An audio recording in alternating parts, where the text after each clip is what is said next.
Passemos agora para a quinta frase do referido post. É dito: os profissionais de saúde valem mais do que um jogador de futebol.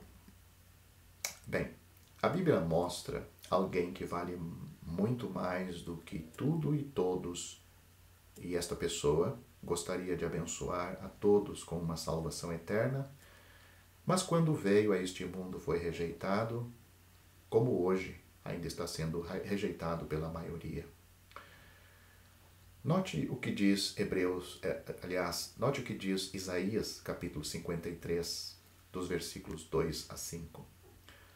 É dito: é uma profecia que foi profetizado 700 anos antes do Senhor Jesus vir a este mundo. É dito: porque foi subindo como renovo perante Ele, perante Deus, e como raiz de uma terra seca. Não tinha beleza nem formosura. E, olhando nós para Ele, não havia boa aparência nele, para que o desejássemos. Era desprezado e o mais rejeitado entre os homens, homem de dores e experimentado nos trabalhos, e como um de quem os homens escondiam o rosto, era desprezado e não fizemos dele caso algum. Verdadeiramente ele tomou sobre si as nossas enfermidades e as nossas dores levou sobre si. E nós o reputamos por aflito, ferido de Deus e oprimido. Mas ele foi ferido por causa das nossas transgressões e moído por causa das nossas iniquidades. O castigo que nos traz a paz estava sobre ele, e pelas suas pisaduras fomos sarados. O Senhor Jesus cresceu diante dos olhos satisfatórios e satisfeitos de Jeová, como o broto de uma planta exótica neste mundo de pecado, como raiz de uma terra seca. Israel era como um solo pouco auspicioso. A nação não viu nenhuma formosura nele, nada em sua aparência o atraiu. O renovo tenro, o broto que rompe dolorosamente a crosta do solo compacto, a ausência de atratividade natural. Essas ilustrações aguardam e recebem interpretação plena no Novo Testamento, com o relato das origens rústicas de Cristo, da manjedoura que lhe serviu de berço e de sua condição humilde, a escolha de pescadores como companheiros, a vida de pobreza constante, a admiração do povo comum, a crucificação entre ladrões e malfeitores, os membros pobres e singelos de sua igreja. Todas essas coisas foram, sem dúvida, humilhações, apesar de as irregularidades da sorte humana mal serem distinguíveis das alturas de onde ele veio. Desprezado e rejeitado, foi homem de dores e que sabia o que era sofrer. Os homens o consideravam repulsivo e nem mesmo Israel lhe deu o devido valor. O remanescente agora sabe e reconhece a verdade acerca de Cristo e confessa: ele tomou sobre si as nossas dores. E, no entanto, quando o vimos na cruz, pensamos que ele estava sendo castigado por Deus, por seus próprios pecados. Que contrário! Foi por nossas transgressões, por nossas iniquidades, a fim de que nós tivéssemos paz e pudéssemos ser sarados. Na verdade, nós é que andávamos desgarrados e obstinados, e Jeová lançou nossas iniquidades sobre o substituto sem pecado. Nosso Senhor Jesus sofreu os 5 tipos de ferimentos conhecidos pela medicina: contusões dos golpes com varas, lacerações do açoite, feridas penetrantes da coroa de espinhos, perfurações dos pregos e incisões da lança. Tudo isto ele fez para nos salvar. O Evangelho hoje no mundo proclama Ele como Salvador, como Senhor, como Mestre. Mas o mundo tem rejeitado. Ele não tem lugar ainda nos corações, na vida das pessoas. Ele não é valorizado. Vamos para a sexta frase. É dito: as crianças ocupam um lugar privilegiado na natureza. Bem, o Senhor Jesus disse uma certa vez: em verdade vos digo que se não vos converterdes e não vos fizerdes como meninos, de modo algum entrareis no reino dos céus. Portanto, aquele que se tornar humilde como este menino, esse é o maior no reino dos céus. Mateus capítulo 18, versículos 3 e 4. Jesus respondeu com uma lição objetiva e viva, colocando uma criança no meio deles, dos discípulos. Ele disse que os homens devem ser convertidos e tornar-se como crianças para entrar no reino dos céus. Ele estava falando do reino na sua realidade interna. Para ser um crente genuíno, um homem deve abandonar pensamentos de grandeza pessoal e tomar a posição humilde de uma criança. Isso começa quando ele reconhece sua pecaminosidade e indignidade e recebe o Senhor Jesus Cristo como sua única esperança de salvação eterna. Essa atitude deveria continuar através da sua vida cristã. Jesus não estava sugerindo que seus discípulos não eram salvos. Todos, exceto Judas, tinham genuína fé nele e assim foram justificados, foram salvos. Mas eles ainda não tinham recebido o Espírito Santo como uma pessoa em residência e, portanto, faltava o poder para a verdadeira humildade da qual dispomos hoje, mas que não usamos como deveríamos. Também eles precisavam ser convertidos no sentido de ter todos os seus pensamentos falsos conformados ao reino. A pessoa maior no reino dos céus é aquela que se humilha como uma criança. Obviamente, os padrões e valores do reino são exatamente opostos aos do mundo. Nosso inteiro modo de pensar deve ser invertido. Devemos pensar conforme os pensamentos de Cristo. Leia Filipenses capítulo 2, versículos 5 a 8. Vamos agora para a sétima frase. É dito: o petróleo não vale nada em uma sociedade sem consumo. Eu vou ler uma passagem nas Escrituras que falam das mercadorias que os homens tanto apreciam e o fim delas. Eu vou ler Apocalipse capítulo 18, versículos 11 a 13.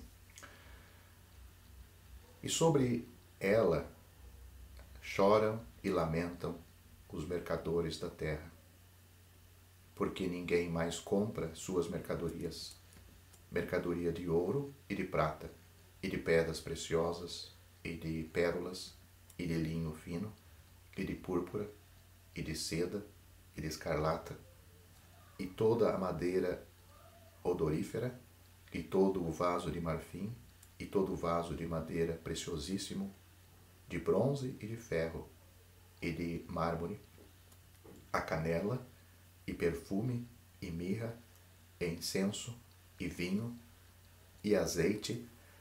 Essa palavra azeite pode incluir o petróleo. É interessante ver no original essa palavra. Continuando, e a flor de farinha, e trigo, e gado, e ovelhas, e cavalos, e carros, e corpos e almas de homens. Esta é a passagem, Apocalipse capítulo 18, versículos 11 a 13. Tanto os reis como os mercadores choram a queda de Babilônia. Além disto, os reis prantearão e os mercadores lamentarão. O verbo traduzido lamentam ocorre também nos versículos 15 e 19 deste capítulo. Ambos, reis e mercadores, são da terra. Note essa expressão em Apocalipse. Eles são da terra. A razão da tristeza dos mercadores é diferente da dos reis. Com a queda desta organização, os reis perderão a fonte do seu prazer e os mercadores perderão a fonte do seu lucro. Com a queda de Babilônia, todo o sistema comercial do mundo entra em colapso. Ninguém mais compra suas mercadorias. Esta lista de mercadoria indica opulência e orgulho. Não encontramos aqui os alimentos e produtos básicos e essenciais à vida, mas somente aqueles artigos que estimulam a arrogância da classe mais abastecida.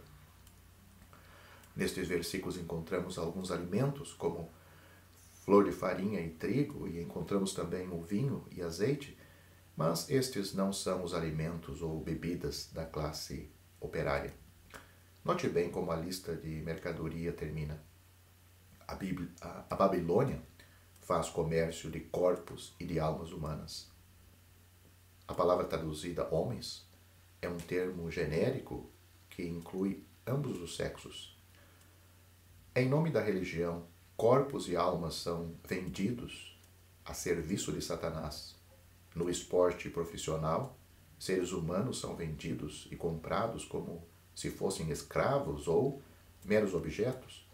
Na busca de prazer ilícito, corpos são vendidos com a maior naturalidade. Veja o Evangelho de Marcos, capítulo 8, versículos 36 a 37. Vamos para a 8ª frase. É dito: a morte não distingue raça, cor ou status social. Eu tenho para dizer que a salvação que Deus tem para oferecer à humanidade também não. Veja no futuro ainda o que Deus revela daqueles que foram salvos por Ele. É dito em Apocalipse: e, no céu, cantavam um novo cântico, dizendo: digno és de tomar o livro e de abrir os seus selos, porque foste morto, e com o teu sangue nos compraste para Deus, e com teu sangue nos compraste para Deus de toda a tribo, e língua, e povo, e nação. E para o nosso Deus nos fizeste reis e sacerdotes, e reinaremos sobre a terra. Apocalipse capítulo 5, versículos 9 e 10. Em seu novo cântico, aclamam o Cordeiro por ser digno de executar o julgamento devido à sua obra redentora na cruz. É o julgamento que virá sobre esta terra. Os redimidos dizem: compraste para Deus os que procedem de toda a tribo, língua, povo e nação. Além de redimir os cristãos, Deus os constituiu reino e sacerdotes para adorá-lo, dar testemunho dele e reinar com ele sobre a terra durante o reino milenar. Os seres viventes e anciãos juntam-se a estes muitos anjos neste cântico, formando um coro com milhões ou talvez bilhões de seres celestiais, todos em perfeita harmonia. Seu tributo será repetido pelos salvos por toda a eternidade. Este cântico: digno é o Cordeiro que foi morto de receber o poder, e riqueza, e sabedoria, e força, e honra, e glória, e louvor. O poder sobre minha vida, a igreja, o mundo, o universo, a riqueza, todo o meu ouro e prata, a sabedoria, o melhor de minha capacidade intelectual, a força, minha força física, a seu serviço, a honra, desejo único e puro de engrandecê-lo em todos os meus caminhos, glória, minha vida toda dedicada a glorificá-lo, louvor, todo o meu louvor somente a Ele.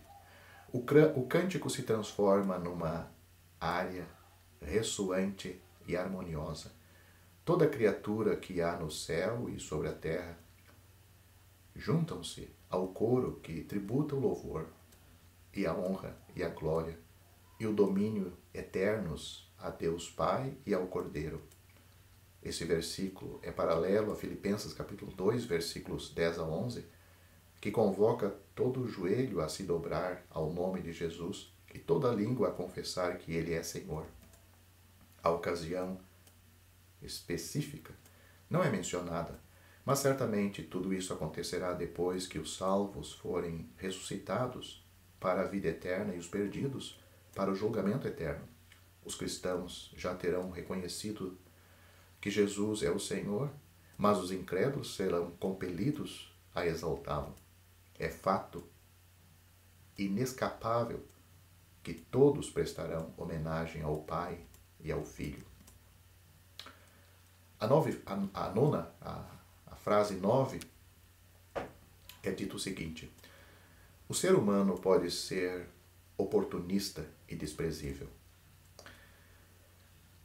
Os pecadores medem os pecadores pelo seu próprio padrão moral, mas Deus, na sua palavra, mede, Ele avalia cada pessoa conforme o seu padrão de santidade. E o resultado é que não há diferença. Para Deus não há diferença. Ele diz, porque todos pecaram e destituídos estão da glória de Deus. Romanos capítulo 3, versículos 22 e 23. A disponibilidade do Evangelho é tão universal quanto sua necessidade. A necessidade é universal porque todos pecaram e carecem da glória de Deus. Todos pecaram em Adão, que pecou como representante de todos os seus descendentes. No entanto, os seres humanos não são apenas pecadores por natureza, também são pecadores por prática. Carecem em si mesmos da glória de Deus. Pecado é todo pensamento, toda palavra ou todo ato que fica aquém do padrão de santidade e perfeição de Deus. É errar o alvo ou deixar de alcançá-lo. Um indígena cuja flecha não acertou o alvo disse: pequei. Em sua língua, os conceitos de pecar e não acertar o alvo eram expressos pelo mesmo termo. O pecado é a transgressão da lei. Confira isto em 1 João capítulo 3, versículo 4. É a rebelião da vontade da criatura contra a vontade de Deus. Não consiste apenas em fazer o que é errado, mas também em deixar de fazer o que é sabiamente certo. Confira Tiago, capítulo 4, versículo 17. Tudo que não provém da fé é pecado, diz Romanos, capítulo 14, versículo 23.